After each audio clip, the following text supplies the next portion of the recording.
उनके बेटों के बारे में जो लिखा है, जो लिखा है वो आप एक पढ़ने से ताल्लुक़ रखता है। उनके नवासी तो यहाँ पे नहीं है, लेकिन उनकी महबूब नवासी ज़ैनब यहाँ पर हैं, जिनका इजहार साहब अपने कालों में भी जिक्र करते रहते हैं। मैं उनसे इल्तिमास करूँगा कि वो आएँ और अपने बाबा के बारे में कुछ इजहार करें। जी ज़ैनब, आपकी बहुत शुभकामनाएं।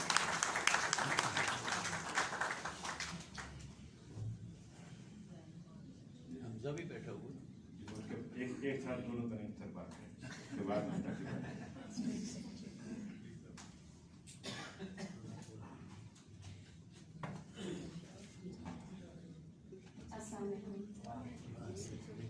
मुमकिन है आप में से कुछ लोगों को मैं जानती हूँ, लेकिन मुझे इस बात का यकीन है कि आप सब लोग मुझे ज़रूर जानते होंगे। इसकी बड़ी वजह यह है कि मैं वही ज़ैनब हूँ जिसका जिक्र नाना वो अपने कई कॉलम्स में कर चुके हैं, as his first grandchild या फिर एज हिज 89।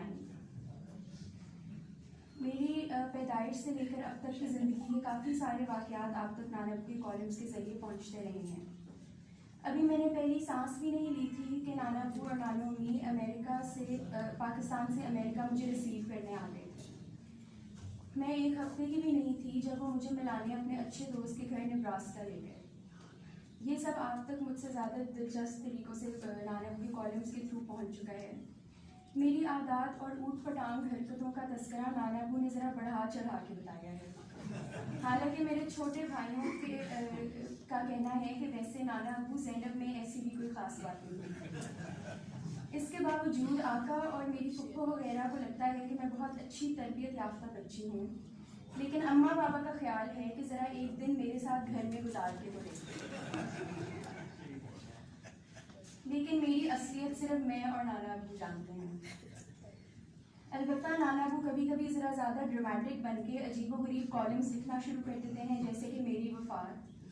लेकिन इसका मकसद असल में नानो अम्मी की अटेंशन हासिल करना है।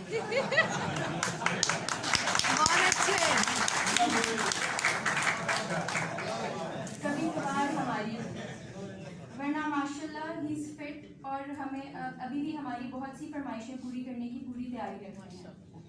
अल्लाह उनका साया हमेशा हम पे रखे और उन्हें तवज्जो हासिल करने के दूसरे तरीके सीखने की उनकी किताबें आप सबको पसंद आती रहें और वो बहुत सी किताबें और लिखें, आमीन। और आखिरी बात मैं ये करूँगी कि एक किताब की कंपाइलेशन में मैंने भी मदद की थी। शुक्रिया।